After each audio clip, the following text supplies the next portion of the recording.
Bonjour, bienvenue à tous pour cette nouvelle vidéo de la série Parlogos consacrée aux commentaires des lectures bibliques du dimanche. Nous allons nous attaquer aujourd'hui au deuxième dimanche de l'Avent. Un dimanche de l'Avent qui contient une forte connotation prophétique et où il sera question aussi de Jean le Baptiste. Tout de suite, nous attaquons la première lecture.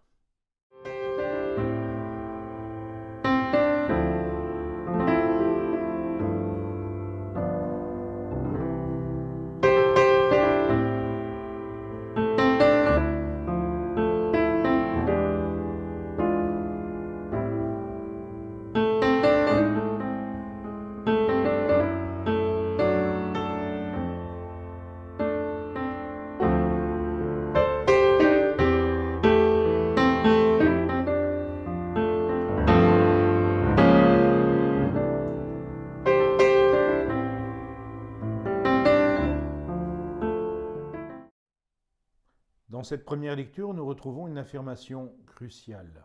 En effet, le Seigneur donne à son peuple le double pour toutes ses fautes.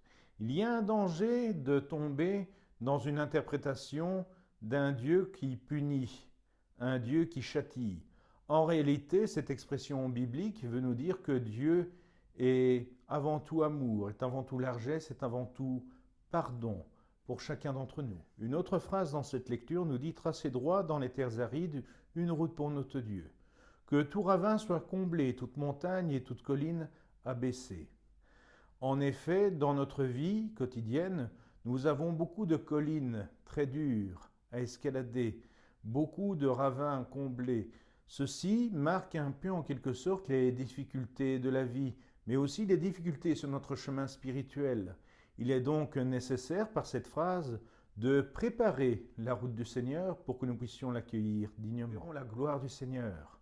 La gloire du Seigneur, c'est avant tout une expression qui désigne toute la personne, toute l'importance de Dieu. Et donc, celui qui accomplit ce chemin pourra vérifier la véracité de cette parole, mais pourra également voir Dieu face à face, Dieu qui est tout amour et toute bonté. Il va de soi que cette annonce, c'est une bonne nouvelle. C'est une bonne nouvelle pour chacun de nous qui sommes marqués par les difficultés, par les erreurs. Et cette nouvelle, elle doit être partagée. C'est la deuxième partie de cette lecture qui porte sur l'annonce au peuple. Nous avons un devoir qui est essentiel pour nous, un devoir de l'annoncer à tous ceux qui nous entourent. Pourquoi? Pour que tous puissent en profiter.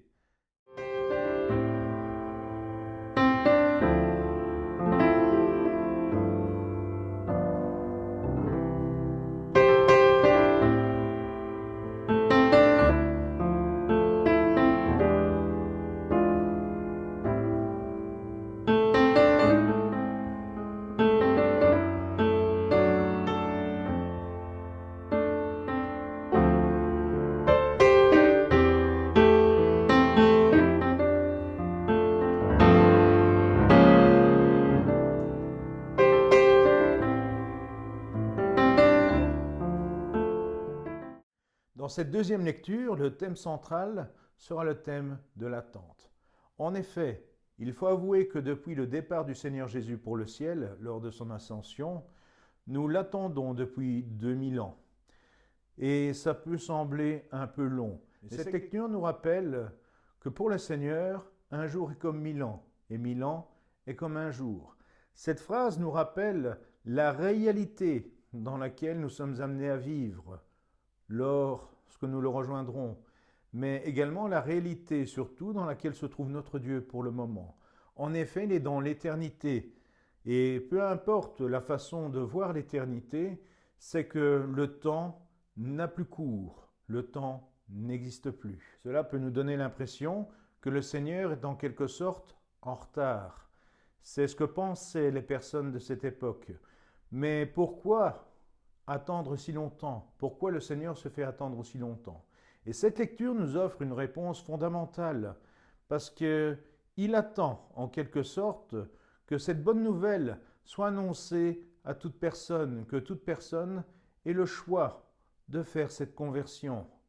Donc le Seigneur ne tarde pas, il va revenir. Mais souvenons-nous bien que ce jour va venir comme un voleur. L'attitude, encore une fois, à avoir, c'est l'attitude des dimanches précédents, que les lectures des dimanches précédents nous ont rappelé. C'est l'attitude du veilleur. Faire tout ce que l'on peut pour que le Seigneur nous trouve sans tache ni défaut, dans la paix. Pour cela, en effet, il nous a tout donné. Une autre image qui pourrait nous inquiéter dans cette lecture, ce sont les cieux enflammés, les éléments embrasés qui seront en fusion. Mais ce que cette phrase veut dire en quelque sorte est éclairé par une autre phrase de cette lecture, c'est que nous attendons un ciel nouveau et une terre nouvelle. En effet, cette phrase signifie avant tout que ce monde va passer, que nous sommes amenés à vivre dans un monde nouveau.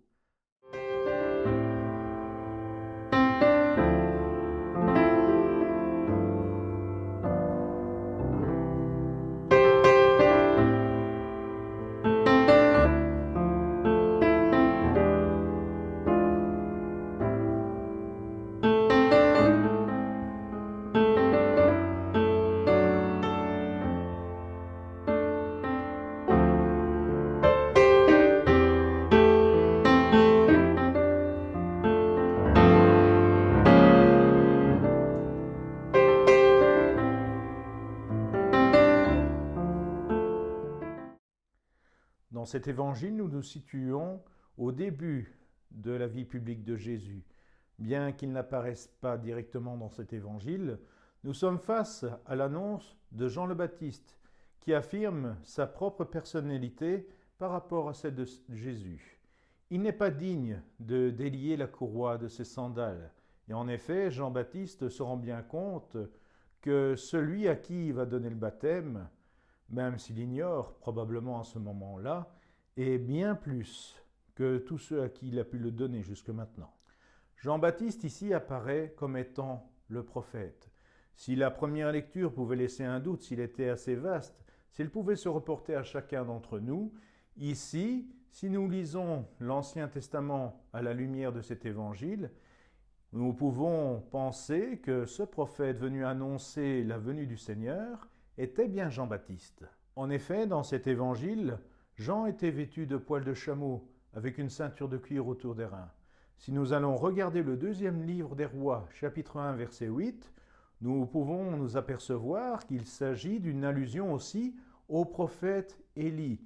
La liturgie, la lecture de l'évangile d'aujourd'hui, vient ainsi offrir une clé et identifie Jean-Baptiste comme étant un prophète, le prophète qui annonce la venue du Seigneur. Il est également question du baptême d'eau et du baptême de l'Esprit Saint.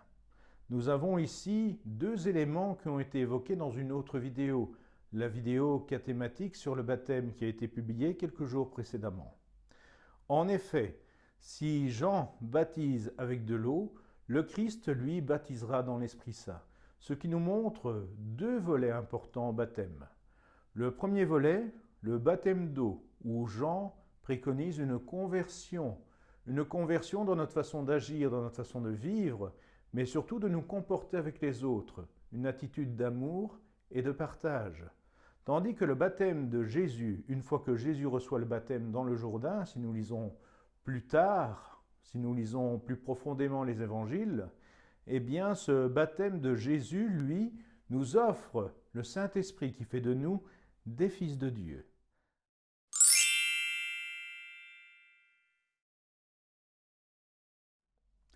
Nous pouvons également prendre la décision, durant cette semaine, de vivre notre baptême à fond.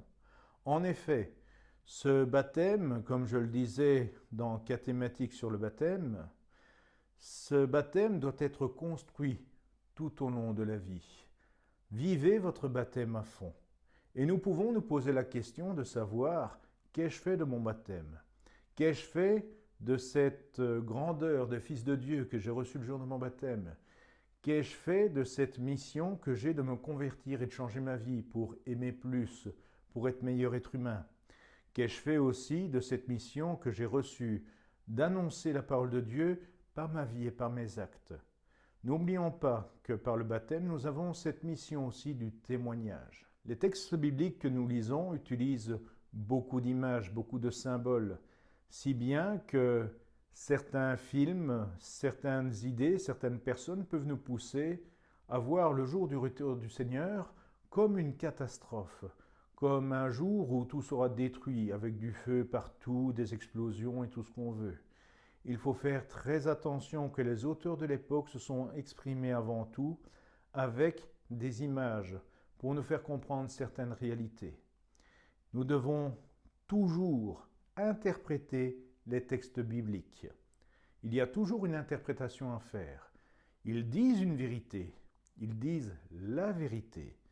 Mais si nous prenons le texte au sens littéral, nous risquons de nous plonger dans une angoisse qui n'a pas lieu d'être. N'oublions pas que tout ce qu'on a reçu dans cette vie comme moment de joie, il faut en profiter. Tous les moments de bonheur, les moments de partage viennent aussi de Dieu. C'est pas la peine non plus de s'auto-flageller, de s'auto-fouetter en s'infligeant des souffrances supplémentaires. Le quotidien nous en donne suffisamment. Nous devons avant tout aussi avoir cette attitude de foi, de considérer chaque moment de joie et de bonheur comme un cadeau de Dieu. Et ce cadeau de Dieu peut être motif et doit être motif d'action de grâce. Action de grâce aussi qui veut dire Eucharistie.